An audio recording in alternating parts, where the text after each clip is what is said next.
Shastrinagar number 1 मधील ठाणे महानगरपालिकेच्या मोकळ्या भूखंडावर आणि विकास आराखड्यामध्ये आरक्षित असलेल्या रस्त्यावर भूमाफियांकडून अनधिकृत गाळे बांधण्यात येत आहेत।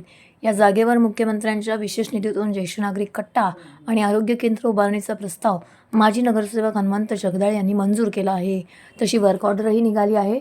या संदर्भात उपायुक्त वर्तकनगर सहाय्यक आयुक्तांकडे वारंवार तक्रार करूनही अतिक्रमणावर कारवाई होत नसल्याने शास्त्रीनगरवासियांनी तीव्र संताप व्यक्त केला आहे। तर माजी नगरसेवक हनुमंत जगदाळे यांनी आयुक्तांना निवेदन देऊन अतिक्रमण करणाऱ्यांवरती गुन्हा दाखल करून भूखंड मोकळा करण्याची विनंती केली आहे। शास्त्रीनगर हा विभाग कामगार वस्ती असलेला भाग आहे। येथील रहिवाशांना ठाणे महानगरपालिकेच्या माध्यमातून चांगली आरोग्य सेवा मिळावी यासाठी ठाणे महानगरपालिकेच्या मोकळ्या भूखंडावरती आरोग्य केंद्र जगदाळे यांनी मंजूर केला आहे। मात्र हा भूखंडच आता भूमाफियांनी गिळंकृत करायला सुरुवात केली आहे। तर हत्तीपूलकडून शास्त्रीनगर नाक्याकडे जाणाऱ्या मुख्य रस्त्यालगत वन विभागाच्या भिंतीला लागून असलेल्या मोकळ्या जागेवरती ज्येष्ठ नागरिक कट्टा उभारण्याचा प्रस्तावही मंजूर आहे। या दोन्ही कामांना मुख्यमंत्र्यांचा विशेष निधी मंजूर झाला आहे। तशी वर्क ऑर्डरही निघाली आहे। मात्र आचारसंहिता असल्याने काम सुरू करण्यास दिरंगाईचा फायदा घेत भूमाफियांनी या जागाच बळकावल्या आहेत। आरोग्य केंद्राच्या जागेवरती गाळे बांधण्यात आले आहेत, तर ज्येष्ठ नागरिकांच्या कट्ट्याच्या जागेवरती अनधिकृत बांधकाम उभारणीस प्रारंभ झाला आहे। धक्कादायक बाब म्हणजे उपायुक्त वर्तकनगर प्रभाग निधीचे सहाय्यक आयुक्त यांच्याकडे तक्रार करूनही अद्याप कोणतीही कारवाई केली नाही।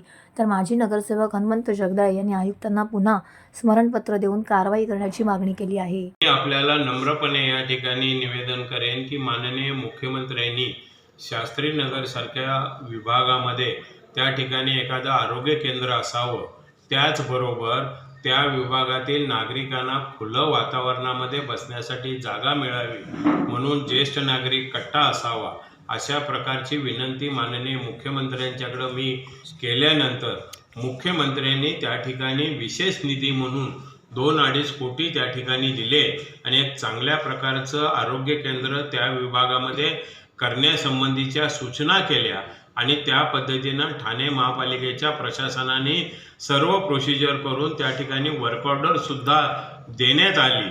अशी वर्क ऑर्डर दिलेली असताना निवडणुकीच्या आचारसंहितेमुळं आम्हाला त्या ठिकाणी काम चालू करता आलं नाही, परंतु आत्ताच पुढच्या आठवड्यात आम्ही माननीय मुख्यमंत्र्यांची वेळ घेऊन त्या ठिकाणी काम चालू करणार होतो। पण त्यामध्येच निश्चितच त्या मोकळ्या जागेवरती आता काल परवामध्ये 3-4 गाळे करण्याचं काम काही स्थानिक लोकांनी त्या ठिकाणी केलं आणि म्हणून हे काम प्रशासक वास्तविक पाहता ही तक्रार माननीय मुख्यमंत्र्यांच्याकडे ताबडतोब करावायची होती, परंतु माननीय मुख्यमंत्र्यांच्या व्यस्त कार्यक्रमामुळे मला त्यांच्यापर्यंत जाऊन ही तक्रार करता आली नाही।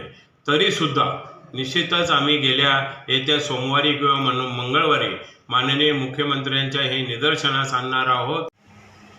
मी प्राध्यापक भरत जाधव, दिव्यांग ह्युमन राईट फेडरेशनचा राष्ट्रीय अध्यक्ष आणि ठाणे शास्त्रीनगर संरक्षण समितीचा संयोजक आणि मी तुम्हाला सर्व पत्रकारांचं या ठिकाणी सगळ्यांचा पहिल्यांदा आभार मानतो की आम्ही शास्त्रीनगरचे रहिवासी या ठिकाणी एकत्र ह्या ठिकाणी जमलेलो आहोत आणि आजची पत्रकार परिषद घेत आहोत। त्याचं कारण असं आहे की शास्त्रीनगर 1 मध्ये ठाणे महानगरपालिकेच्या भूखंडावर, शासकीय भूखंडावरती खाजगी बिल्डरनी त्या ठिकाणी भूमिपूजन करून त्याचे अतिक्रमण काम चालू केलेलं आहे। याचा निषेध करण्यासाठी आम्ही 18/11/2024ला माननीय जगदाळे सेठ नगरसेवक, माजी नगरसेवक यांनी अतिरिक्त आयुक्त जे काय आहेत देरोडे साहेब, त्याचप्रमाणे सौरवराव साहेब यांना आम्ही पत्र यावर केला की या ठिकाणी शासकीय जी काही जागा आहे, भूखंड आहे, या ठिकाणी माननीय मुख्यमंत्र्यांच्या निधीतून त्या ठिकाणी आरोग्य केंद्राची मंजुरी मिळालेली आहे।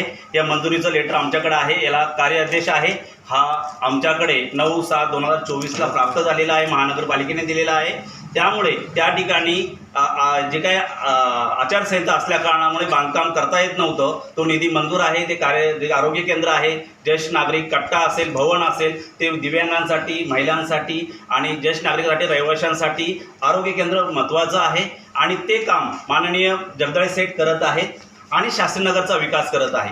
यासाठी जे काही शासकीय भूखंड आहे, खाजगी बिल्डराच्या माध्यमातून इथे स्थानिकांना जे मिळणारा आरोग्य केंद्राची सुविधा ह्या मिळू नये म्हणून जे काही इथले भूमी माफिया आहे, गुंड आहेत, गुंड प्रवृत्तीचे लोक आहेत, खाजगी बिल्डर आहे, हे शासनाच्या लोकांना त्रास देण्यासाठी जे काही शासनाने मंजूर केलेलं, तर मुख्यमंत्र्यांच्या निधीतून मंजूर झालेलं आरोग्य केंद्र किंवा ज्येष्ठ नागरिक दिव्यांगांसाठी जे भवन बांधण्याचा जो प्रकल्प आहे, कट्टा आहे ते बंद करण्यासाठी त्यांनी जाणीवपूर्वक आचारसंहितेचा वापर करून त्या ठिकाणी त्यांनी भूमिपूजन करून काम चालू केलेलं आहे.